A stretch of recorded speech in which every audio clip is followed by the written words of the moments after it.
Oh, hey there. Come on in. We're just about to start. Welcome to My Wife the Dietitian, a fun weekly podcast about nutrition and healthy lifestyle. I'm Rob, and together with my wife Sandra, we invite you to join us on this informative and entertaining journey through the complex world of healthy eating. Join us each week as we strive to help you with transforming your overall health and relationship with food through up-to-date, evidence-based nutrition information.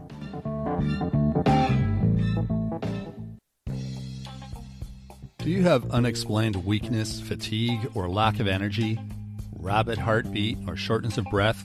Does your skin seem more pale than normal?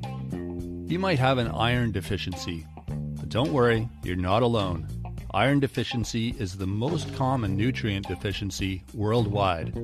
On today's show, we'll discuss the signs and symptoms of iron deficiency, who it affects the most, and what you can do to change it. We'll also give you some delicious iron-rich meal ideas to get you back on track. It's a jam-packed episode. Stay with us. Enjoying the show? You can help others find it and enjoy it too by giving us a 5-star rating or review.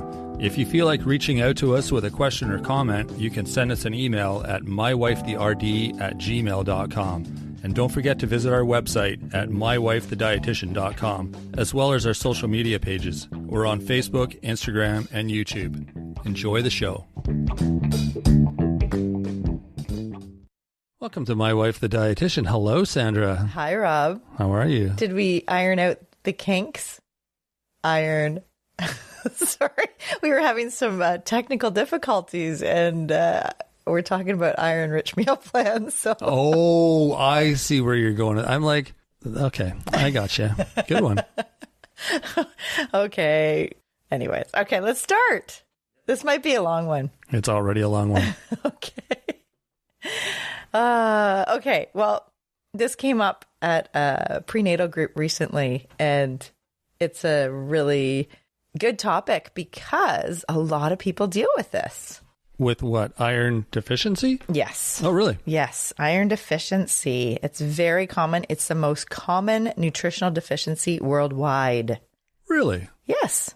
It's a leading cause of anemia is iron deficiency. 1.5 billion people around the world have it. And it's particularly women and children. Children, pregnant women, and women of reproductive age that are having their monthly menstruation. But that doesn't apply to children, because I was thinking that, yeah, that would explain it. But then children, that's not something they do. No, exactly. So it's the body. It's just dietary insufficiency in many parts of the world. They just lack iron-rich foods. And the body has this increased demand during periods of growth, like in infancy and adolescence and pregnancy. And so the body has a higher demand for iron stores. I'm sitting here trying to figure out this puzzle. That's kind of funny. So it's like, why are people iron deficient? But I'm sure people have studied it lots and they have some answers that I don't need to sit and figure them out. They've got it covered, I'm sure. Well, we're just talking about the why right now. Mm-hmm. Like the why is it the most common cause of anemia? That's just got me going. It's like, I wonder why it is. Yeah. My brain is, that's just how my brain works. Well, I like solving puzzles. When we talked to Scott Fickerson on Vegan for Runners, that episode, being vegan, he has non-heme iron, so plant sources of iron. Right. And we did discuss how it is a nutrient of concern for vegetarians and vegans. Because you get iron from plants and from animals, but is one more important than the other? Like the animal one? Your body absorbs the heme iron, much easier than non-heme iron. Okay. And are they both the same in your body? Like if you're iron deficient, does that mean you're deficient in one versus the other, or just in general? Yeah, just in general. So does it matter? Because it's a metal. It's a mineral. Iron. It's a metal. It is a metal, though. So it doesn't matter which source you get it from. It's just that the animal source is easier to digest. Is that what you said? Yeah, it's easier for your body to absorb it. I see. Okay. Yeah. So, yeah, there's the dietary insufficiency, as I mentioned. So there's a lot of places in the world, the food supply, that it lacks iron. When you go on restricted diets, or for whatever reason, if you're following a vegetarian or vegan diet, that also contributes to iron deficiency anemia, because just not getting enough iron in your food. Do you remember we did our episode 2, the teenage daughter? Vegetarian. Yeah, vegetarian teenage daughter, which is a very common theme with girls just that age. They get into the social media and, diet culture, and then start experimenting with different types of eating and diets. And a lot of vegetarians are young women that are like, age 13, 14, 15, 16, and they're starting their monthly menstruation. So they actually have an increased need for iron. So they're at more like a higher risk of iron deficiency. Interesting. Yeah. And then lay on pregnancy with that, and their needs soar. Like they need way more, and they're not getting enough iron. Mm-hmm. Also, it's when we talked to Scott Fickerson about vegan for runners, remember we were talking about the quality of the diet. So if someone's just going to stop eating meat, and just if they're not eating very healthy foods, like if they're just eating donuts and ultra processed foods, then that might contribute to iron deficiency. Yeah, I'm just thinking a lot of the foods in the world these days, well, not the world, but the North American diet, I guess, in the last 20, 30 years has become a lot of the ultra processed, the quick packaged foods that you grab and go, and they tend to be all the carbs. They're not meat, they're not beans, they're not, fresh produce and plants and vegetables. They're carb based things. And a lot of things, that's what people eat. They grab a pizza, or they grab a whatever that's just a quick. Right. Yeah. So maybe, that might contribute a bit too, but. Yeah, definitely.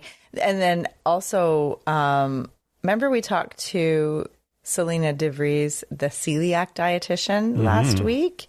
And remember how she was diagnosed with celiac 10 years ago? Yeah, she had low iron. Exactly. Right. Yeah, she was falling asleep at her desk and just thought it was the stress and the load of her schoolwork and internship.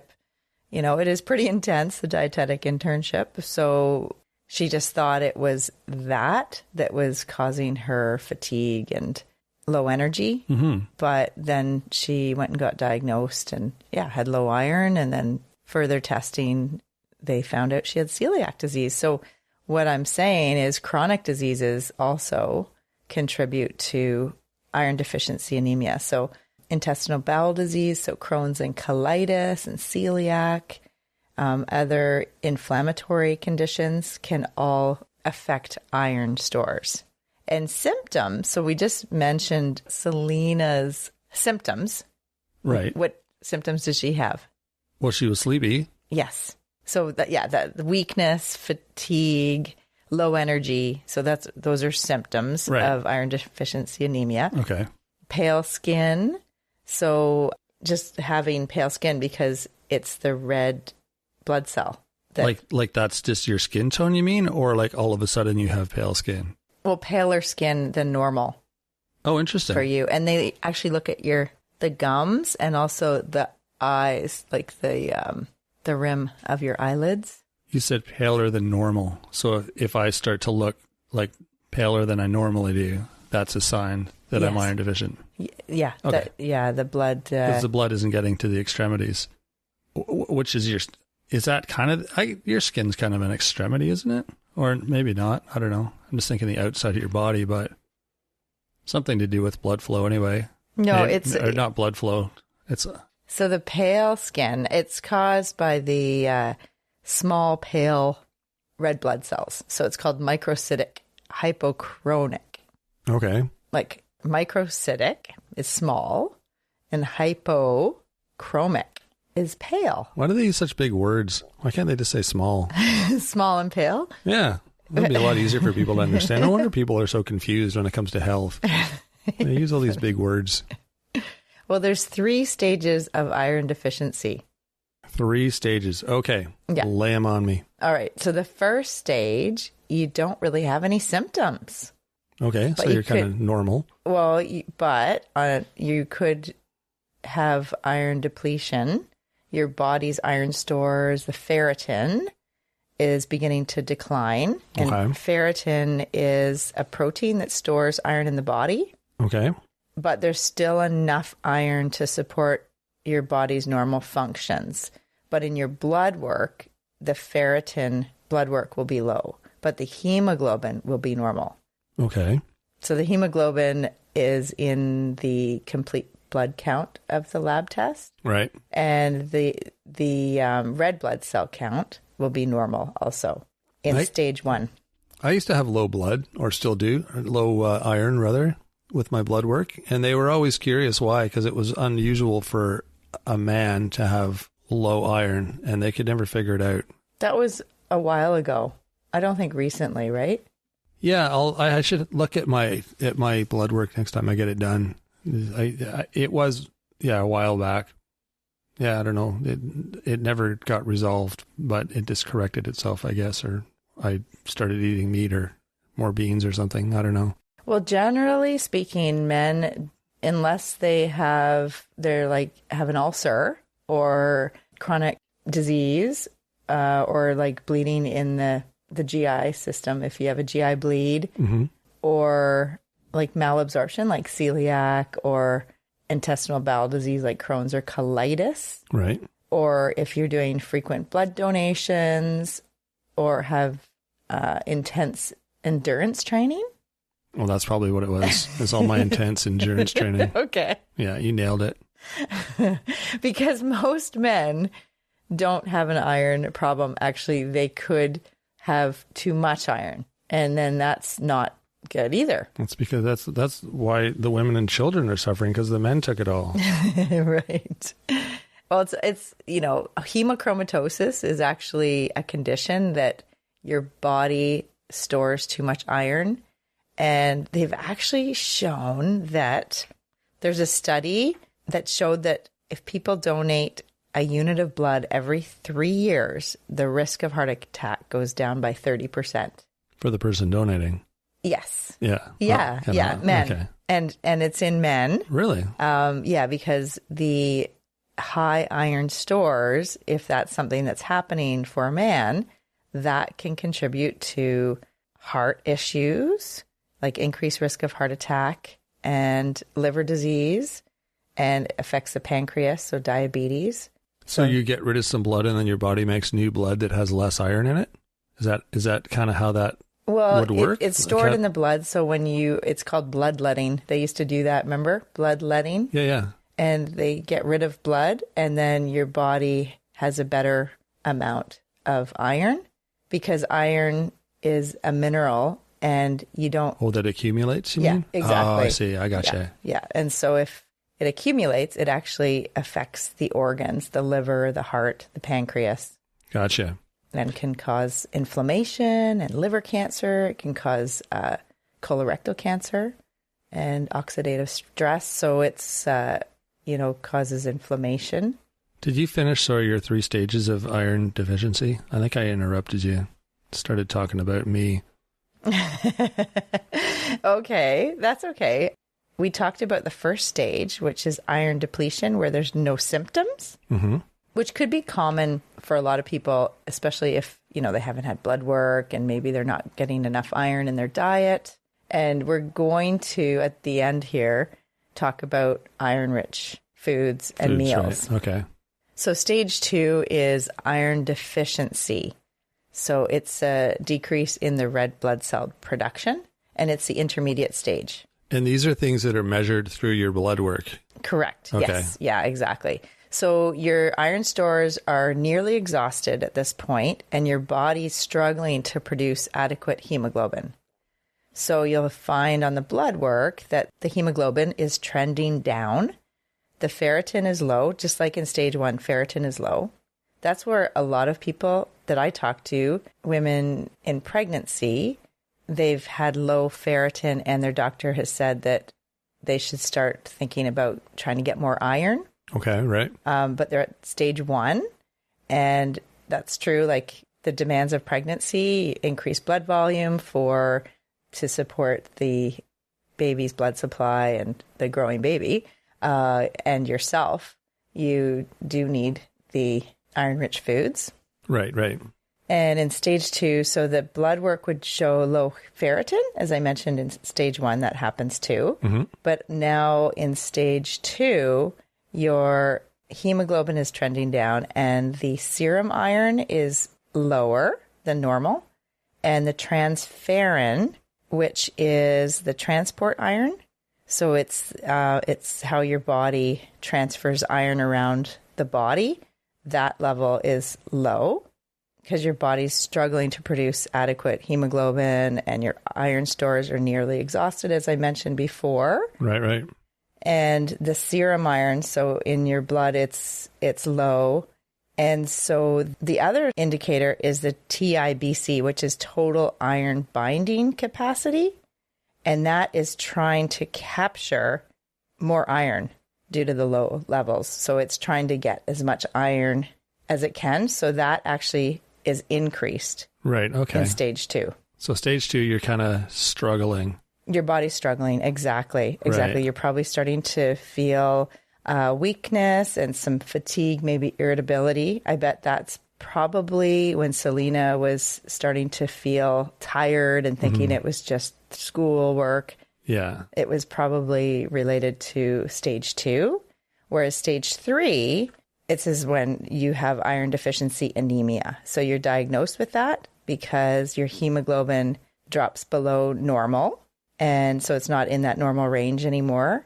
And your body isn't producing enough to support the normal functions. To get you back. Yeah, because remember the iron is in the red blood cells and it carries around oxygen to help you breathe. And so really severe cases, you're short of breath and you're getting frequent infections because your immune status is pretty low. And I mentioned like the fatigue, the weakness, pale skin, dizziness even, cold hands and feet. So you just don't get enough to your extremities, and brittle nails. Oh, interesting. Can be an indicator of iron deficiency. Huh.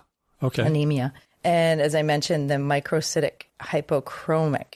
So that's a small, pale red blood cells. Right. And so in the blood work, your ferritin's low. Again, so all stages, your ferritin's low, your hemoglobin's low in this stage, and your hematocrit is low. And the hematocrit is a proportion of the red blood cell in the blood. So it's low in iron deficiency. Your serum iron is low, and your transferrin saturation is low also. And when they look at your blood under a microscope, it's pale. The blood smear is pale because there's not a lot of the red. Oh, I see. Yeah, because it's the iron that makes it red. Interesting. Yeah. So just before we go on any further, I'm just curious what the purpose of iron in our body is. Yeah, I just mentioned it. To carry the oxygen to the blood? Yes. In the blood, the blood. Around the body. Okay. Oxygen, yeah. So iron is a mineral. And do you understand how it works? Iron absorbs oxygen, I guess. And then it's like a vehicle that gets it to the blood. So it's kind of related to heart stuff, like circulation. If we're talking about your blood and right. So issues you're having, you said you're having trouble breathing. So those are heart related things too, right? Yeah. Circulation for sure. Okay. Yeah. So if you go to the doctor you get a physical exam and they'll review your symptoms and medical history and then the blood work. And so, as I mentioned, they're going to see if you have weakness and fatigue, pale skin, dizziness, cold hands and feet, maybe brittle nails. If you're having any issues with a very heavy flow with your period, or if you're having GI symptoms like malabsorption, like the celiac, or any intestinal bowel disease. So inflammation in the bowel and you're not absorbing your nutrition. If you have shortness of breath, so just walking upstairs or when you're exercising or even just not even exercising and you have shortness of breath. So your body's gasping, like trying to get more oxygen. And if you have frequent infections, so your immune system's not functioning as well as it could, partly because of, having an inflammatory state in your body. I see, yeah. Then those are all iron deficiency. Yeah. And as I mentioned, it is the most common deficiency globally. So if we're talking about vitamins and mineral deficiency, iron deficiency is the one. Wow. And people say, well, say they're vegetarian and can they just like kind of live on a lower iron status, like kind of do that long term? Not really. It actually leads to long-term problems like possible cognitive deficits. Sorry, you said if you're vegetarian long term? What? I missed that. If you're chronically low in iron. Oh, okay. And if you think that your body can just cope that way. I see, yeah. And say you don't like iron supplements. I mean, a lot of iron supplements don't have the best side effects. Like people get constipated. They might have black stool. There's, nausea, vomiting. Like there's issues with some of the supplements for people, especially in pregnancy, because they're already having issues with nausea. Sure, right. But there's an issue if you are chronically deficient in iron and you have iron deficiency anemia for long term, you can start to have cognitive deficits. Like it affects your brain. Okay. You can't just rely on supplements is kind of your point. To like... No, yeah, a lot of people do. No, that's what you're saying. If you do, then that's not going to be good long term? No, what I'm saying is if people have, say a vegetarian is very committed to that lifestyle and they are living with low iron and maybe even iron deficiency anemia. I mean, they're very tired, low energy, so it's really hard for them to function through the day. But people wonder if they can live like that and without correcting it. But no, it has detrimental effects in the long term. It could reduce your immunity, as I mentioned, like frequent infections. It also can affect your brain, and you could have cognitive deficits. So should we talk about how to correct it then? Is that kind of where we're leading here? Yeah. Well, that's the whole reason I wanted to bring it up and talk about iron is it's something that we can get in if we're eating the right kind of foods. Yeah, just a good quality intake. So how often do people just start popping supplements? If they go to the doctor, they get their blood work and they're like low in iron, what's the suggestion? Oh, you should go on iron supplements or you should start eating a lot of iron-rich foods. Like, I wonder how often the diet changes are suggested. Yes, with iron, they are, for sure. And I'm glad you asked because you cannot go and buy iron over the counter, iron supplements. Really? Yep. What is it, that ferrous something or other that pregnant women take? It's ferrous gluconate, ferrous sulfate. Isn't that an iron supplement? Ferrous fumarate.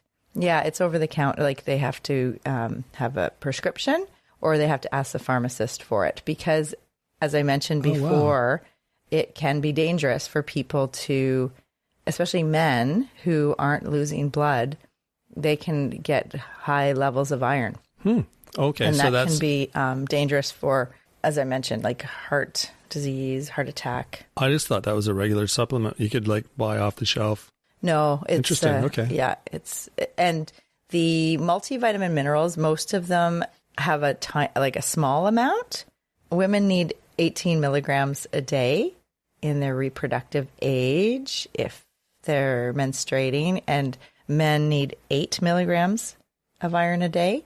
Okay. Some supplements have, like multivitamin mineral, have like 4 milligrams. Prenatal multivitamin mineral usually have a higher amount, like the highest amount you can get in a multi. Right. And the men's formulation, I bet, have 0 iron. Right, because men seem to make it in their body somehow.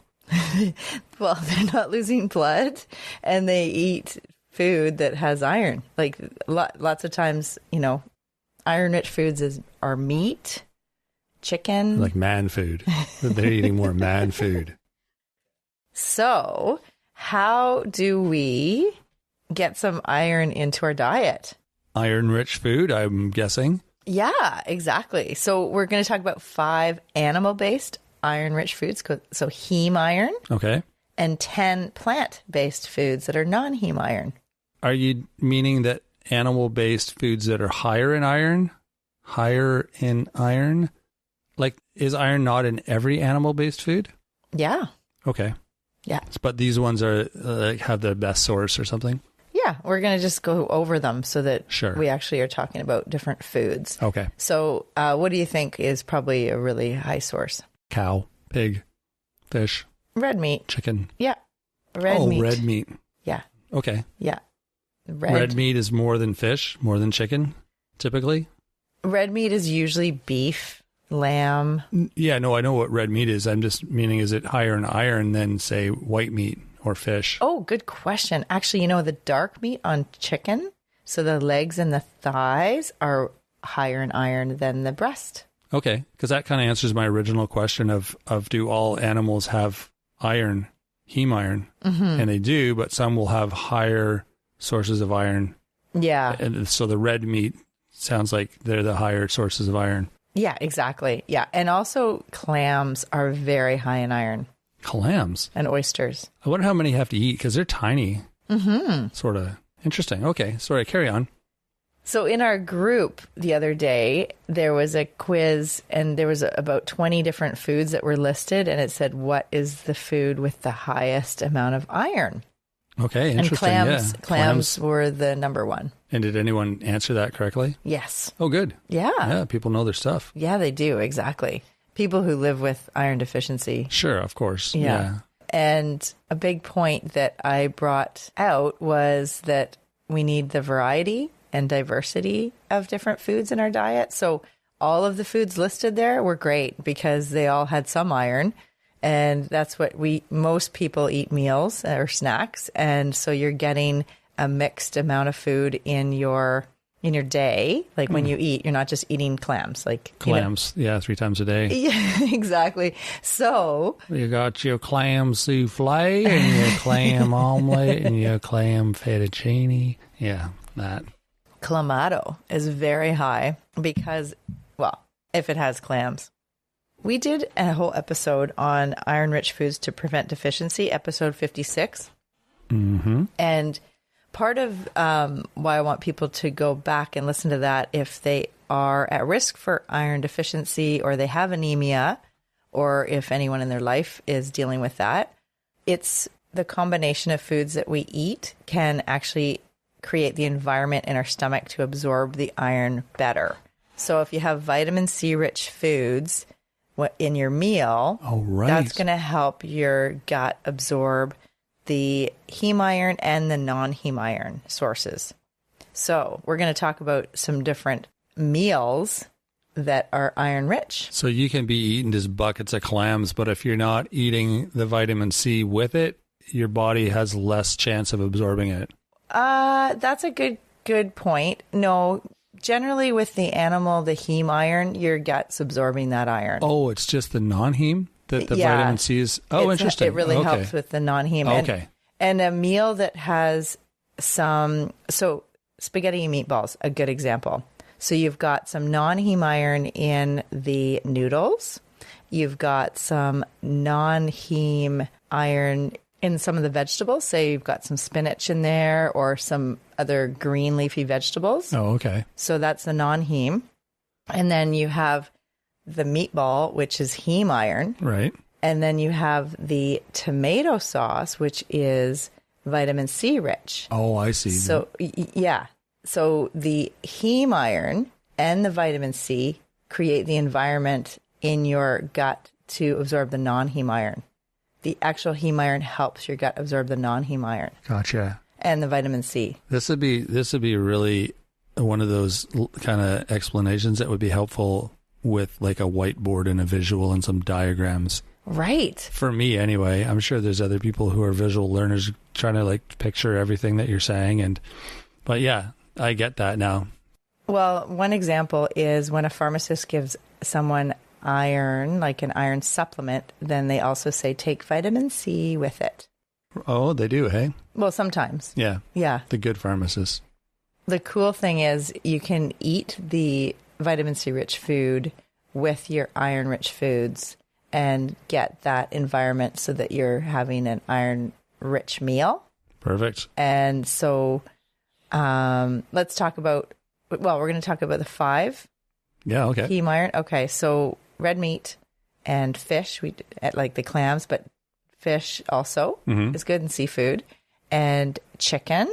So we talked about that, the legs and thigh, the dark meat, which is actually better for collagen too. You're getting more in the skin. Also helps your skin glow. Yeah, the connective tissue and all those stringy bits in the chicken.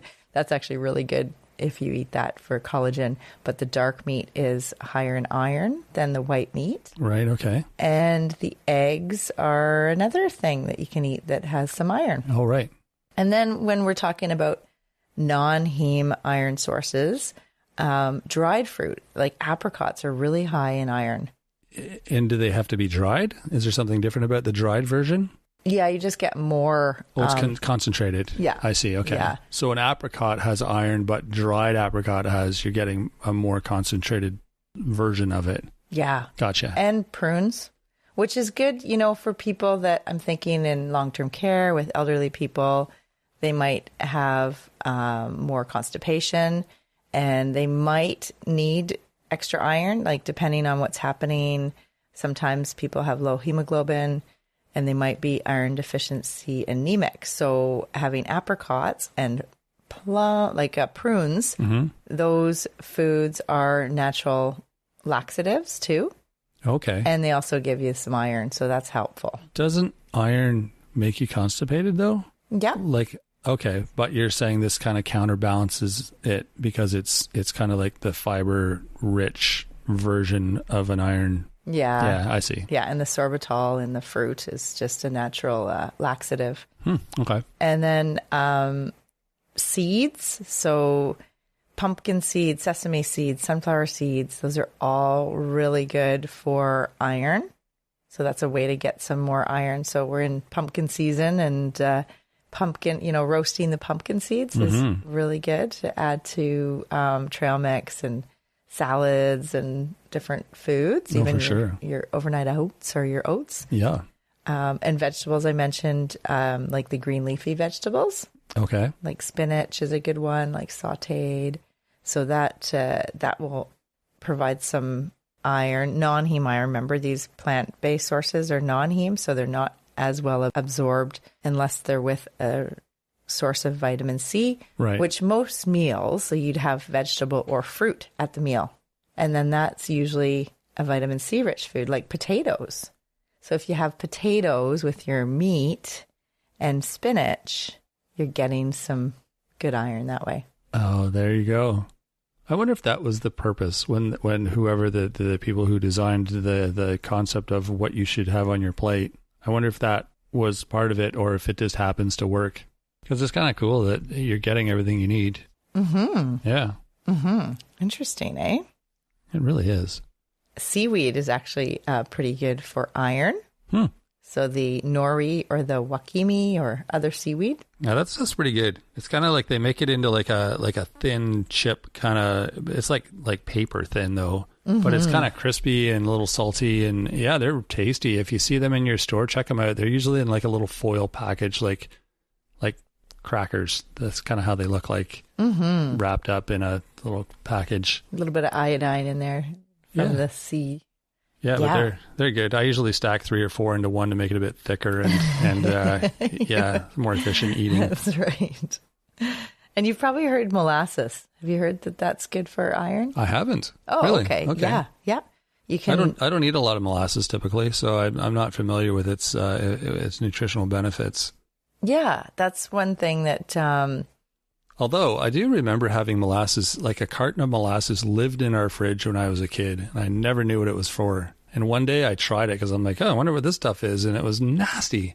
And I guess like it's for baking. Is that what people use it for? Like to add, it does something. It adds iron, I guess. Yeah, and it's definitely sweet. It's sweet. So some brown sugars have more molasses than others. Like the darker brown sugar has more molasses in it. And you can taste it. Mm-hmm. They add molasses to it, to the brown sugar. I wonder why. I think it's removed. So the dark ones are less refined. Oh, so it's naturally in it. Yeah. Oh, interesting. Man, I'm learning a lot today. I also heard that if you give it to chickens, I don't know how often, once a day, or you add it to their food, it makes their yolks like dark orange. More iron rich. I guess so, right? That would be what it's doing. Yeah. Well, that makes sense then. And flax seeds, ground flax seeds, it makes their eggs omega-3. Oh, there you go. Yeah. Well, that's why we do that. Oh, I don't know what you give the chickens. I just eat this stuff.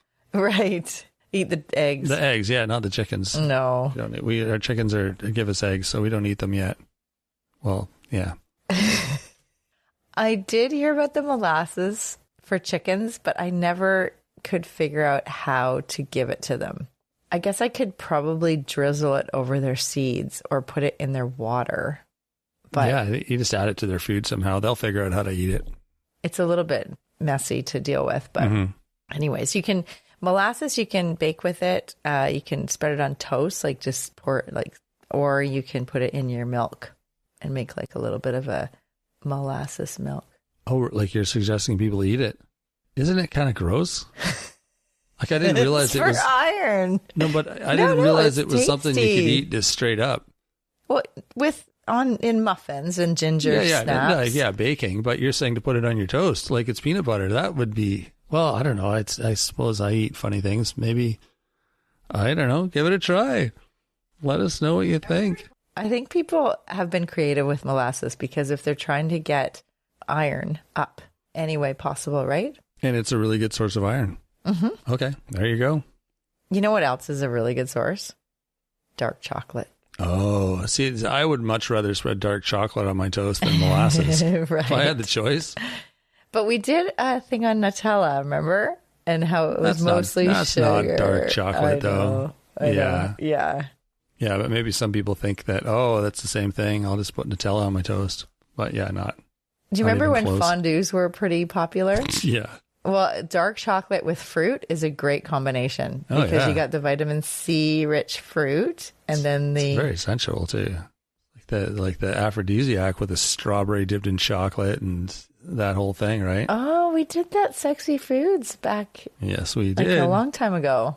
Episode 6 and 7? Yep. Okay. Another sexy food that we talked about and that is actually rich in iron is our black beans. Oh, right. Black beans. Yeah. Remember they were like the fertile, like they look like a round pregnant belly or something. That's what the historians had said or something. Or something. Yeah. They look like something. So all legumes. So black beans, chickpeas. So hummus is good. Yeah. There you go. What else is good? Well, and then on that thread is from soybeans you get tofu, right? Yeah, tofu is high in iron. Yeah, it is. Okay, that makes sense. And it's got lots of other vitamins and minerals too, calcium actually, and vitamin A and B and D and E, so it's pretty good. Nice. All the alphabet there. Yeah, no doubt. And nutritional yeast is actually one that a lot of vegetarians use to get their B12.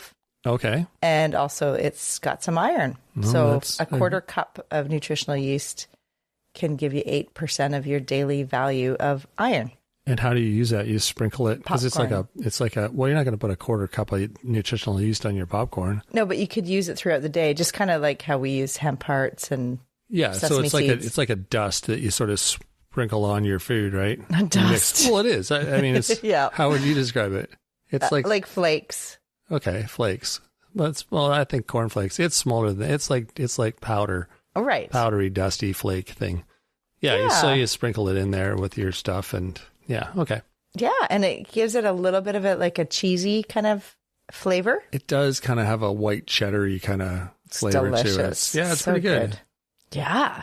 And did I say nuts? Because, you did not. Seeds, I said, but nuts too are another way to get your iron. So trail mix, you think of dried fruit, nuts, and seeds. Oh, true. That's high a really in good iron. snack. Wow. Yeah. Huh. That's interesting because trail mix, when I first heard of trail mix, it was when people were hiking, which is like climbing a lot. You're breathing heavy. You're like working out. You know what I mean? Like your cardiovascular system's getting a workout, which is where you'd feel it if you had low iron. So I wonder if there was any relationship to helping people who are like doing those kind of things. Probably not. I'm just making things up now, but yeah. No, that's interesting that all the things in trail mix are high in iron. And also vitamin C, if you think of the dried fruit. Right. So that helps your gut absorb the iron. So if you're thinking a snack for someone who is at risk for deficiency or has anemia, trail mix, if you have the energy to chew. Maybe that's why my iron has gone, like I don't have a low iron anymore because I didn't used to eat that stuff and I eat it all the time now. Wow. Like trail mix and nuts and seeds and raisins and all that. What were you eating? I don't know, but I wasn't eating that stuff very often. Huh. Yeah. So as once I started mountain climbing, that's when I started eating trail mix. Yeah, right. Yeah. Doing mountain climbing. What did we say before about my high endurance training sessions or whatever? Yeah. For my big treks. Yeah, that's what it was. So a couple iron-rich meals, or these are, there's two ideas for breakfast and a salad that I want to mention. Okay. For people. So, and this will be in the newsletter probably. Okay, perfect. So pumpkin overnight oats. Because we're in Halloween season right now. It's almost Halloween.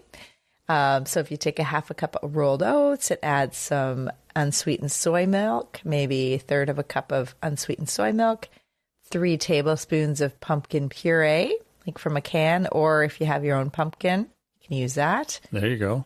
2 teaspoons of either maple syrup or honey to give it a little bit of sweetness, and half a teaspoon of vanilla extract, just a pinch of cinnamon. Just a pinch. And a pinch of salt. And then leave that in a mason jar in the fridge overnight. And when you're about to eat it, sprinkle some pumpkin seeds and hemp hearts. And fairy dust. Or pecans. What did you say? Fairy dust. Fairy dust. Yep. And then there you go. You have it's a iron-rich breakfast. Sounds delicious. Yeah. The pumpkin, it's got that pumpkin puree, cinnamon. Yum. Yummy. And one more breakfast idea. Okay. For a smoothie, all S's, strawberry spinach seeds smoothie. And the smoothies usually have about 6 categories of different elements. So we've got the fluid. Okay, fluid, protein, carbohydrate, fat. That's 4. Ice cream. Fiber, and flavor. Oh, flavor. That's the ice cream part.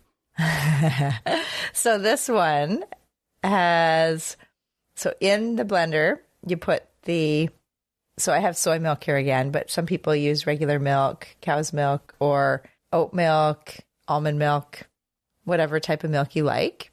So it's 1 1/4 cup of soy milk, a cup of baby spinach. Baby spinach, yeah. A cup of frozen strawberries. Does baby spinach taste different than regular spinach? It's sweeter or something, isn't it? Or is it just smaller? It's funny. There was a client of mine years ago was irate. They moved to BC from Ontario and could not locate regular spinach. He said all the spinach is baby spinach here. It's all so small. They were mad. The dandelions out here are massive compared to Ontario. Well, it's funny. But everything else in BC is pretty big compared to back east. So that's funny. But that's just It was a story I remembered. That's a good one. Anyways, a cup of baby spinach, a cup of frozen strawberries, 3/4 of a cup of plain Greek yogurt, 0% or 1% or 2%. And then a 1/4 cup of oats, 2 teaspoons of honey or maple syrup, and a tablespoon of ground flaxseed. That's a very nutrition-rich and iron-rich smoothie. Sounds amazing. Because you're getting that. It's kind of like a spinach salad where you've got the spinach and the vitamin C-rich strawberries. I like it. Yeah, it's another newsletter recipe, I think. Okay, awesome. You know what I like to do, actually? I'm just thinking this. It would be nice, like, to have, like, a printout above the blender of all the things that you could put in a smoothie. Because some of that stuff, like when I'm making a smoothie, I'm like, oh, what do we got here? We got some banana. Oh, we got an avocado. We've got some of this. We got some of that. But I never think to put flaxseed in my smoothie. Really? Ever. I've never done that. You always get it because I make a smoothie. No, I know, but I'm just thinking like it'd be cool to have like an ingredient list of all the different things you could throw in there and mix and match and make them different. Totally. Yeah. Okay, that'll be the newsletter thing then. We'll throw that out there. Sounds good. And one more thing, white bean salad. White bean salad. Okay. Yeah. So a cup of veggies. So it could be whatever type of veggies, baby tomatoes, cut up cucumbers, peppers. So about a cup. Mm-hmm. Half a cup of canned white beans or butter beans that you like. Oh, yeah. Or chickpeas. Yeah. You're making garbanzo. What are you making tonight? Making gigantes. Yeah. Awesome. It's like hot white beans with tomatoes and veggies and deliciousness. So it's like a casserole with cheese. Yeah, a little bit of feta. Yeah. Oh, this is a bean salad. So white bean salad. Like so a cup of veggies, canned white beans, and then half an avocado, and then a tablespoon of rice vinegar, 2 teaspoons of olive oil, and salt and pepper. And there's Bob's your uncle. Yummy. Mm-hmm. Sounds good. And that's another iron-rich meal or side dish. Yeah, for sure. Good ideas. But it does actually, if you're vegetarian, that is vegan, right? That's your thing. Yeah. That's your main go-to right there. Mm-hmm. So there you go. So yeah, that's a lot of information, but hopefully that makes sense to people. I'll just go over the iron-rich foods again. The animal ones, red meat, seafood like clams and oysters and fish, chicken, eggs, and then the plant-based sources, dried fruit, vegetables, seeds, seaweed, molasses, dark chocolate, legumes, beans, tofu, nutritional yeast, and nuts. Nice. And then the 3 recipes was the pumpkin overnight oats, the strawberry spinach seeds smoothie, and the white bean salad. There you go. So yeah, join the newsletter. We'll have links to those recipes in the newsletter for those who are part of that. You can go to the website to look at that. That's there's a link on the website to join the newsletter. It's free. It's a weekly newsletter. Lots of recipes every week. Well, not lots every week. We have a recipe every week and some different tips and odds and ends of things we've been up to. So it's worth a look for sure. You can send us your questions too. If you have any questions about what we're doing, what we're saying, things you'd like to hear, shows you'd like us to do, we're happy to do that. We love answering listeners' questions and turning it into a show. So don't be shy. Send us your questions. It's mywifetherd@gmail.com is the email. mywifethedietitian.com is the website. We're also on Facebook, Instagram, and YouTube. You can send us messages there if you'd like, or just give us a thumbs up. That is super helpful as well. We love when you rate and review the show. That helps other people find it. Makes us feel good too. Share it with your friends. Share it with your family. Share it with everybody. That's always a good thing to do. Helps us. Helps other people find it as well. So that is it. Until Wednesday, we'll be back with our Nutrition Nuggets midweek mini episode on Wednesday. So until then, have a great week, everyone. Thanks for joining us today on My Wife the Dietitian. If you like what you heard, don't be shy. Leave us a comment or review, and be sure to share our podcast with your friends. If you'd like to hear more, hit that subscribe button. You can also follow us on our social media pages for updates, episode trailers, and other odds and ends. For more info and links on what we discussed on today's episode, check the show notes. We'll be back next week with another informative and fun-filled episode.